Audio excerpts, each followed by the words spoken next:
What's going on, guys? It's Greg here, aka NYPrepper. It is Saturday, July 13th, 2024, and I have an emergency alert to share with you guys. Right now it is 14:57 Eastern Time here in the United States, and we have some major breaking news coming in from here in the U.S. So Colorado has reported 3 human cases of the H5N1 bird flu in poultry workers. This was confirmed by the CDC. So the state of Colorado has announced that 3 people have tested presumptive positive for the highly pathogenic avian influenza H5 bird flu virus infection. Specimens have been sent to the CDC for confirmatory testing. All of the people who tested presumptive positive experienced mild symptoms and were workers who were involved in the culling of poultry at a poultry facility experiencing an outbreak of the H5N1 virus that is circulating in wild birds and has been causing multi-state outbreaks in dairy cows and poultry. At the state's request, the CDC is sending a team to Colorado to support their investigation, which is ongoing. So this is huge news, guys. We've seen over the last 2 months or so outbreaks across the United States in multiple states in dairy cows and in chicken farms. And now we have reports that 3 people have officially contracted the H5N1 bird flu according to the state of Colorado, and they're sending specimens for analysis by the CDC. So this is huge news, guys, and the timing of this is very, very concerning. Right before the election, we have all these bird flu cases popping up. And remember, the UN had that meeting around New Year's where they discussed Disease X and how to respond to Disease X and lessons learned from the COVID situation.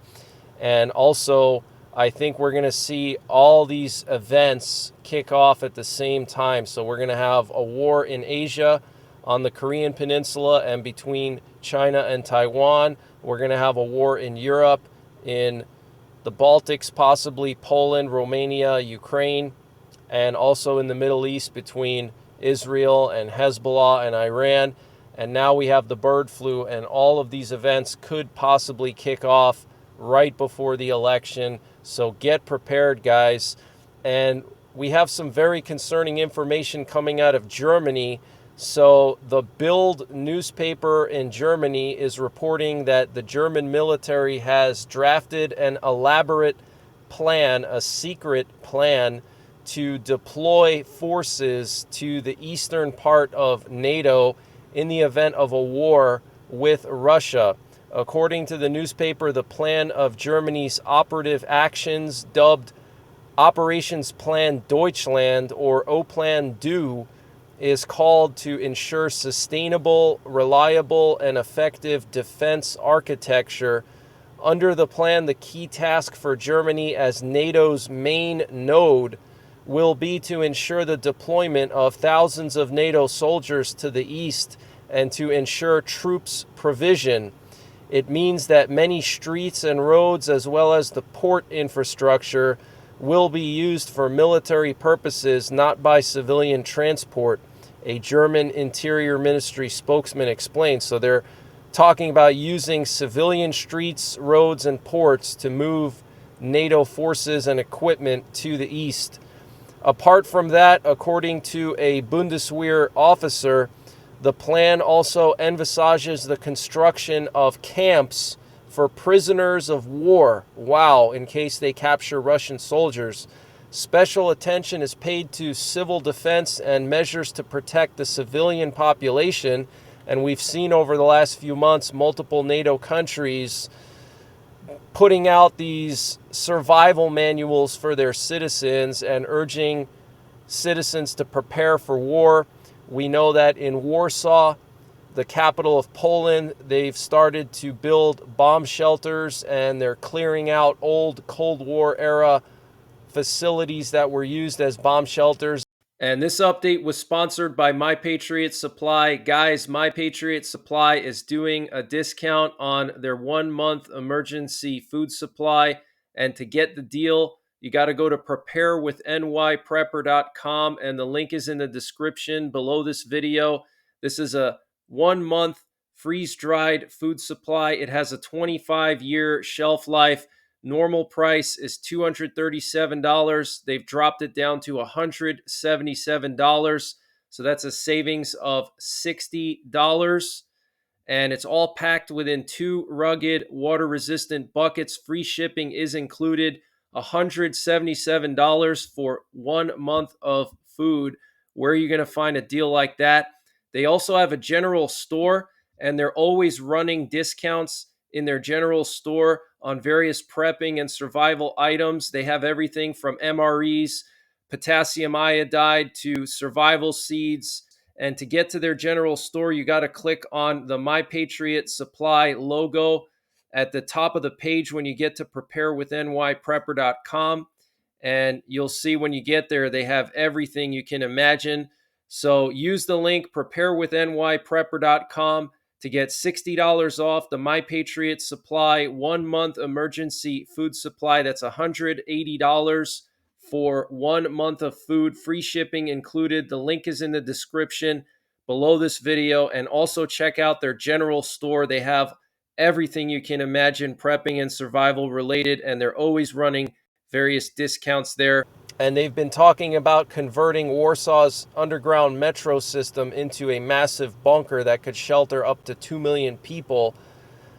And the plan mentions major transport routes such as the A2 highway, which runs across the country from the west to the east, and which, according to the newspaper, may be a target for potential attacks.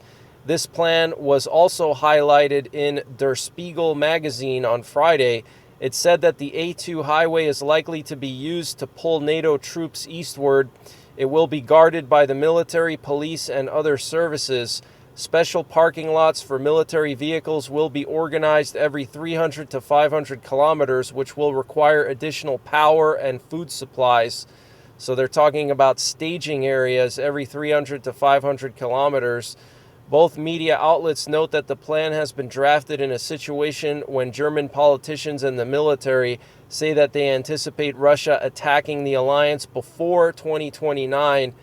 This has been said more than once by German Defense Minister Boris Pistorius. So very interesting. And a couple of days ago, about 10 NATO countries, mostly the countries that are on the Baltic Sea, formed a coalition to procure sea mines that they can mine the Baltic Sea with, okay? So they're going to acquire massive amounts of naval sea mines, and they're going to mine the Baltic Sea. Absolutely insane. And also Poland, Germany, France, and I believe Italy are going to be jointly developing long-range missiles. And also massive news this week was that the U.S. is going to be moving Tomahawk missiles, hypersonic missiles, and ballistic missile interceptors into Germany for what they call episodic deployments. Okay, so very, very concerning. And a letter of intent was signed on the sidelines of the NATO summit in Washington this week, wherein a military corridor will be created in the Balkans to ensure more efficient mobility of military personnel and equipment both within and outside Europe. The plan emphasizes the unification of 4 ports and their infrastructure, connecting the cities of Varna, Constanta, Thessaloniki, and Alexandropolis. This military corridor is being established expressly for a war between NATO and Russia. In addition, the creation of the largest NATO base in Europe will be located in Romania, which is also being planned. So this is huge news, guys, and they're also doing this to bypass the Bosphorus Straits, which are controlled by Turkey. And in the event of a war with Russia, Turkey could try to block NATO equipment from going into the Black Sea and prevent NATO forces from going into the Black Sea to reinforce Romania and that part of the world. So they're making a land corridor through the Balkans to get equipment up into Romania. And the Kremlin said on Friday that it had noted some Western countries' statements at this week's NATO summit permitting Ukraine to use NATO weapons supplied to them against Russian territory, and they called it a dangerous escalation. Ukraine's top presidential aide, Andriy Yermak, on Thursday called for an end to restrictions imposed on the use of NATO weapons against targets deep inside Russia, saying it would be a game changer in fighting Moscow. So, very interesting. We've been seeing a lot of talk about Ukraine being allowed to use NATO weapons to strike deep inside of Russia, not just in cases of cross-border fighting, but also preemptive deep strikes. And first it was the U.S. that said we would allow it, and then they backtracked on it. Then we had other countries like the U.K. say that they would allow Ukraine to use Storm Shadow missiles to do deep strikes. Then they backtracked on it. So I personally think that NATO is on the verge of giving the green light, the full green light to Ukraine to use their weapons anywhere inside of Russia. And I think the reason why is, number one, I think they're panicking that maybe Trump is going to change the policy with Russia and stuff, so they want Ukraine to win before Trump gets elected. I personally don't believe that. I think Trump is going to support Ukraine, but in their mind, I think they think, oh, we got to, try to hurry up and beat Russia before Trump gets elected. And so I think they're going to allow Ukraine to strike inside of Russia with long-range precision weapons to try to speed up the end of the war, which is something I've said for a while now, that they should have been allowed to do this when the war first started, not 2.5 years later after all these casualties and after all the cities in Ukraine have been reduced to rubble. Then suddenly NATO says, yeah, now you can do deep strikes. It just doesn't make any sense to me, and it's absolutely despicable how NATO has allowed Ukraine to be turned into rubble and basically fight a losing war, and dragging this whole war out at the expense of Ukrainian people. It's just absolutely despicable. And then NATO has the balls to turn around and say that Trump is the bad guy and Trump is going to turn his back on Ukraine, which we have no evidence that Trump is going to even do that. Just liberal hysteria by the Democrat Party to try to brainwash people to not vote for Trump. So we have to be on high alert, guys, because if NATO gives the green light across the board to use all their weapons against Russia, inside of Russia, any way they want, we're going to see a big escalation, okay? And I think that's why Putin put the nukes on the border of Ukraine and on the border of Poland, on the border of Finland and the Baltics. Guys, Putin has positioned tactical nukes along the border of Ukraine, along the border of Poland and Belarus, and all along the border of Finland and the Baltics. And I think he's going to launch nukes at Ukraine. Either he's going to do it or Lukashenko is going to do it. But I think it's going to happen because I think Putin is nuts. And, I think he's going to push the button eventually. When, I don't know if it's going to be this year or next year. It's hard to say, but I think it's coming. And the Polish foreign minister, Radek Sikorski, said Poland is considering shooting down Russian missiles and drones over Ukraine. According to him, this proposal was included in the defense agreement between Ukraine and Poland that was signed during Zelensky's visit to Warsaw recently. And this contradicts what the Polish defense minister said 2 days ago. And he said that Poland would not shoot down Russian missiles over Ukraine. And this came after Zelensky posted on Twitter that the agreement would include Poland shooting down Russian missiles and drones over Ukraine that were heading towards Poland. Now, Poland already had 3 Russian missiles officially cross into Poland and 1 supposed Ukrainian air defense missile land in Poland, but one of the Russian missiles flew from Belarus all the way to northwest Poland and crashed in a forest just a few miles outside of the Powice air base, which is probably the most advanced air base in Poland. It's a NATO and American base in Poland where F-22s were stationed last year and where a B-2 stealth bomber landed. So I don't think that was a coincidence that this Russian missile flew all the way across northern Poland and crashed just a few miles from the Powice air base. It didn't have a warhead. It had just a concrete warhead, okay, just a dummy warhead. But I think that was a signal to Poland and to NATO, listen, we can hit your bases if we want to, okay? That was Russia basically trying to scare them. And then there were two other cruise missiles that flew into Poland from Ukraine. They were about to hit Lviv in western Ukraine, and then they flew into Poland, and they turned around and left Poland. And there was some speculation that Russia was purposely doing that because they wanted to trick the Ukrainian air defenses, because they knew that Ukraine's air defenses were not pointed towards the west. They were pointed towards like Belarus and Russia, which is like northeast and east. So the theory was that Russia was trying to basically hit Ukraine from the back, where Ukraine didn't have their radars pointed towards Poland. They have their radars pointed towards Russia, okay? But one of those missiles flew in Polish airspace for like 40 miles, and it was in the air for like 20 minutes. And then the second one was only in the air for like a minute or two. But still, that is very serious. So I think Poland is getting ready to shoot down these missiles, because it's already been 3 strikes and you're out situation. They cannot continue to allow Russia to send missiles into Polish airspace. Okay, so this could lead to some kind of an escalation. And speaking of escalation, we have a major escalation on the Polish-Belarusian border. So the Polish border guards opened fire on migrants trying to illegally cross into Poland from Belarus in a section of the border that doesn't have a border wall. There was a credible video on social media yesterday showing Polish border guards opening fire with AK rifles at a large pack of migrants in Belarus to try to scare them from jumping over a small border fence in a wooded area. The Polish border guards were heard shouting "Wypierdalaj kurwa," which is a very derogatory way of saying "get the hell out of here" in Polish. Basically saying "get the F out of here, you bitchs."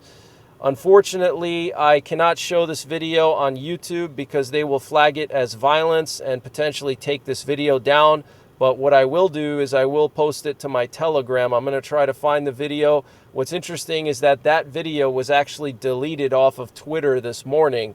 Okay, but it was a legit video, and I will try to find it and post it on my Telegram. But that is a huge escalation. We now have Polish border guards firing towards Belarus to scare these packs of migrants from crossing over the border.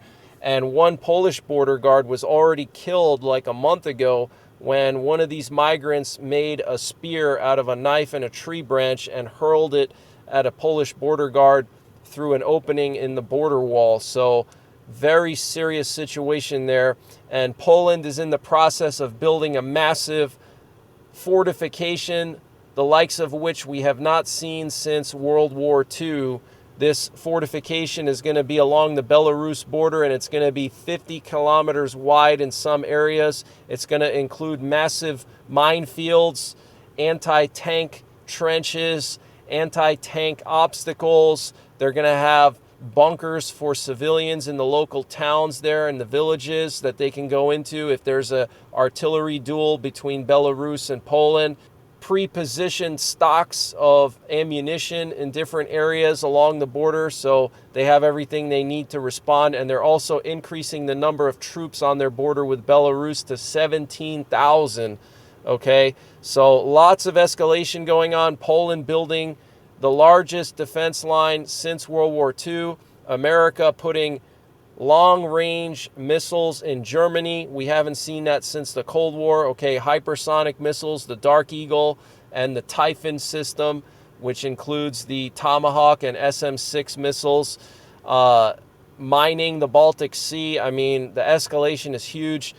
Putin moving tactical nukes to the border of NATO and Ukraine. I mean, guys, it is really on the verge of popping off. And the Russian Foreign Minister, Maria Zakharova, claimed that Ukraine is preparing to destroy some dams around the Kyiv region and then blame Russia for it, basically saying that Ukraine is about to do a false flag. And what you're looking at here is a picture of a Russian Sukhoi 30 that was flying over the Baltic Sea. This was taken by the German Air Force. They took this picture, I believe, yesterday.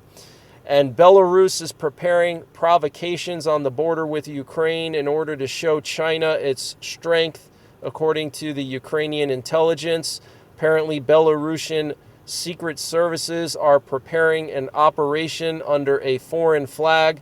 They plan to resort to armed riots, which they will prevent and then blame Ukraine. So basically, they're going to stage a false coup, and then they're going to blame Ukraine for it and say, oh, look, Ukraine was trying to overthrow the government. And then that would justify Belarus to attack Ukraine either conventionally or with nukes. And we know that Chinese forces are already on the border of Poland, in Belarus, in southwestern Belarus. They arrived a few days ago. Russian forces are in Belarus on the border of Poland. So massive escalation going on. And what's interesting is the U.S. and Russian defense ministers just had a phone call yesterday. I wonder what they talked about. Maybe the whole situation with NATO weapons being used by Ukraine on Russian territory. Maybe the moving of missiles into Germany. It's hard to say. I want to update you guys on this acid leak or explosion right next to the Letterkenny Army Depot that happened yesterday. So if you guys are not aware, the Letterkenny Army Depot is where Patriot missile systems are repaired and maintained. Okay, the entire Patriot battery is sent to Letterkenny for repair and maintenance, and also other tactical medium and short-range missiles are sent to Letterkenny for repair and maintenance. So it's one of the most important bases in our country. It's in southern Pennsylvania in Chambersburg, and there was some acid explosion yesterday that lasted 3.5 hours. Okay, so here we have some new pictures. You can see this orange cloud, which is the acid vapors going into the air. And this occurred at a private business right next to Letterkenny. And this business leases its premises from Letterkenny. Okay, and this actually caused Letterkenny to go on a shelter-in-place situation for the entire morning on Thursday. Okay, from 9:30 a.m. to around noontime or just after noon, Letterkenny was on shelter-in-place orders. So I have some more details about this. So first responders say that an acid leak at a chemical company near Letterkenny lasted for about 3 hours and 15 minutes before it was fully stopped. Over 24 companies and organizations were involved in treating and taking care of an acid leak at the AFCO Chemical Company on Development Avenue in Letterkenny Township, Franklin County, Pennsylvania. AFCO is extremely close to the Letterkenny Army Depot and on the campus of the Cumberland Valley Business Park. Franklin Fire Company, the first due company for the incident, says that around 9:31 a.m. on Thursday, July 11th, a 911 call was made from AFCO reporting an acid leak. An orange-red vapor cloud was observed by first responders as they made their way to the incident. One business located next to the facility was evacuated, and a shelter-in-place order was issued by Letterkenny Army Depot for the depot area. 15 people in total were transported from the scene to Wellspan Chambersburg Hospital, but no first responders were injured in the incident, and I heard that 2 people were in serious condition or critical condition but stable. So this was a very serious acid explosion. And they're now saying that this was nitric acid and phosphoric acid, and the explosion was caused by them being mixed with water and dye. So very, very interesting. And I don't think this is a coincidence, guys. Here's another picture. You can see that vapor there, okay, the orange reddish vapor, okay, massive cloud there. And that is toxic. That'll burn your lungs up. Here are the Letterkenny fire vehicles here. Here we have some hazmat crews, okay? So this was a very serious situation, and this was not an accident, in my opinion, okay? Considering the fact that this happened literally a day after Biden announced that they were giving another Patriot battery to Ukraine. Then suddenly we have this acid explosion. Guys, we have sleeper cells embedded in this country by the thousands, by the hundreds of thousands, okay, of sleeper cells and spies in this country right now. They could be your neighbor, they could be your coworker, they could be your acquaintance at the gym. You just don't know, okay? And yesterday, the U.S. and South Korea signed an agreement that would allow the U.S. to permanently station nuclear weapons in South Korea, including nuclear bombers and nuclear-armed subs. An agreement which was officially signed yesterday by both South Korea and the United States, called the Guidelines for Nuclear Deterrence and Nuclear Operations on the Korean Peninsula, shifts the alliance between the two countries from purely conventional to a firm nuclear-based alliance, and will see American nuclear integration and cooperation with South Korea.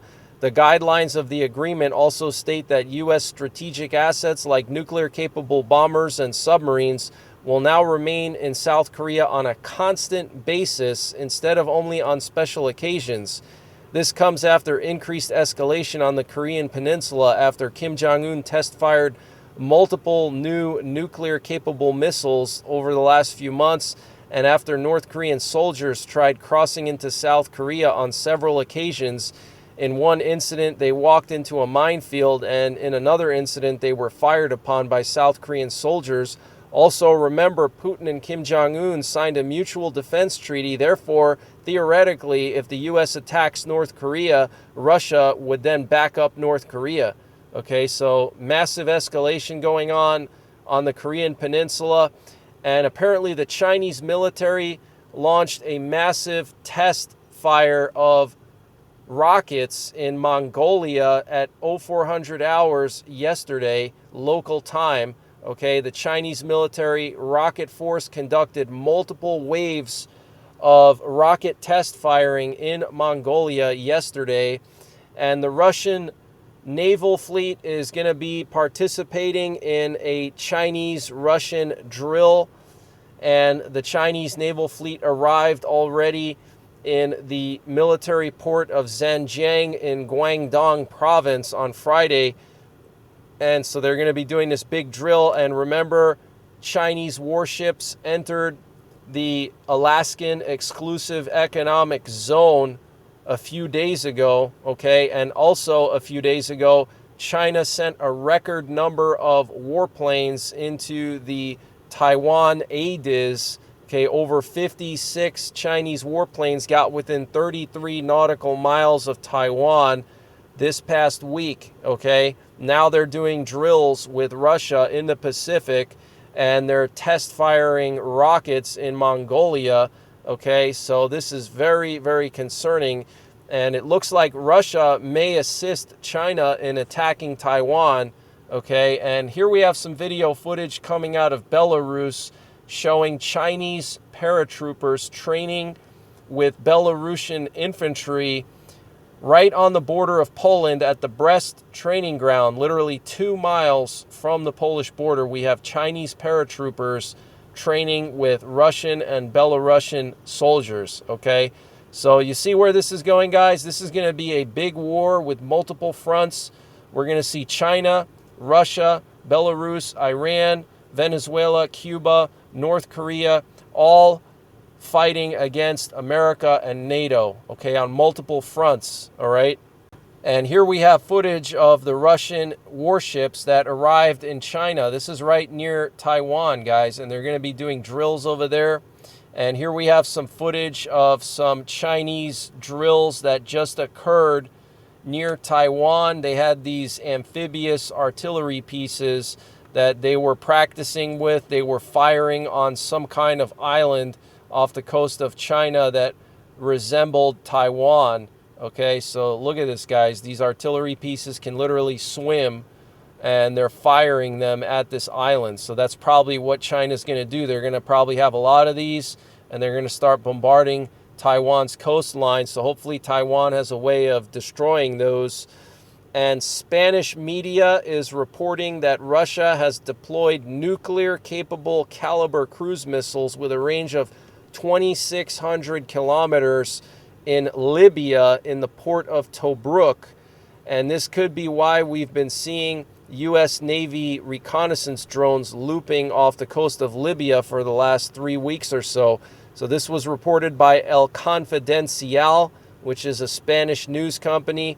Russia has deployed nuclear-capable missiles in Libya. Absolutely insane, and Spain is obviously concerned about that because they would be within striking distance. And Biden said that Israel and Hamas have agreed on some type of a ceasefire, and Netanyahu and Biden will meet in about 2 weeks at the White House.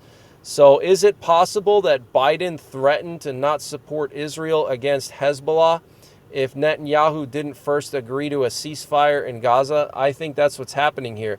I think Biden said, listen, Netanyahu, we'll support you all the way. Anything you need to defeat Hezbollah, we'll give you whatever you want, 2,000-pound bombs, aircraft carriers, whatever you want, and we'll even help you.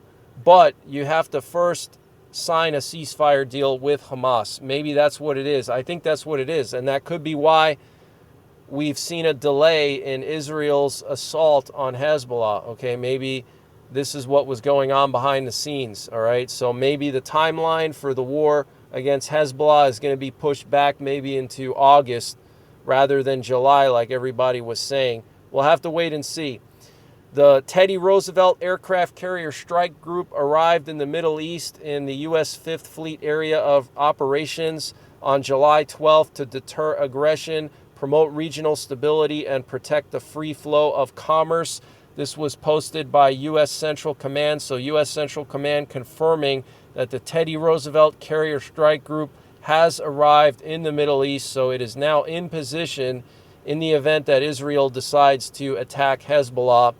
And we also know that the Abraham Lincoln Carrier Strike Group was just deployed from San Diego. We don't know where it's going at this time. And the IRGC Quds Force Commander Ismail Khani is currently in southern Lebanon on the front lines, meeting with Hezbollah's field commanders and inspecting the situation. So this is huge news, guys. Okay, the IRGC Quds Force Commander on the ground, on the front lines in Lebanon, meeting with Hezbollah's field commanders. That is absolutely huge. And Argentina has become the first country in South America to designate Hamas as a terrorist organization. And in Britain, prisoners who serve 40% of their sentence will be released to help alleviate overcrowding in prisons, the government has announced. Justice Secretary Shabana Mahmoud said failing to act now risks the collapse of the criminal justice system and a total breakdown of law and order, including looting and rioting in the streets. Prisoners in England and Wales, apart from the most serious offenders, are usually released on license after serving 50% of their sentence. Starting September, this will be reduced to 40%. Prison Officers Association Chair Mark Fairhurst told Sky News this could mean about 5,500 prisoners are released under the scheme in the first few months. Okay, so if you're in Britain, be prepared for a flood of prisoners being released into your neighborhoods, guys. Over 5,000 this coming fall. Absolutely insane. But that's the latest breaking news that I have. I might be back later on tonight with another update. If not, I'll be back tomorrow. I hope you guys are enjoying your weekend. Make sure you're subscribed. Make sure you have notifications set up. Also, our head moderator here on the NYPrepper channel, Vanessa, has her birthday today. So please wish her a happy birthday. I'm sure a lot of you guys know who she is, but she is awesome. She's helped me so much over the last year or so in dealing with trolls in the live streams. She does a fantastic job, and she's become a good friend of mine as well. So please wish her happy birthday and say thank you, Vanessa, for all of your hard work in keeping this community safe. And until next time, take care, God bless, and don't forget the 3 Ps. Prepare, practice, and persevere. Culinary out. Guys, countless people are mistaking private browsing tabs as a way to stay anonymous online. Even with private browsing mode enabled, you can still be tracked by websites and internet service providers. Also, your data is still at risk if you are using unsecured or public Wi-Fi hotspots. That's why I've been protecting my privacy and data with Virtual Shield VPN. I sleep well at night knowing that my data and privacy is not exposed to governments, hackers, and big tech. And if you use the link in the description below this video, which is virtualshield.com/deals/NYPrepper, you can get 70% off and a 60-day risk-free trial. With Virtual Shield's anonymous browsing, a strict no-log policy, unlimited bandwidth, and built-in malware and ad blocking, Virtual Shield also has 24/7 customer support and was built in the USA. So start protecting yourself today. Use the link in the description, which is virtualshield.com/deals/NYPrepper to get 70% off and a 60-day risk-free trial.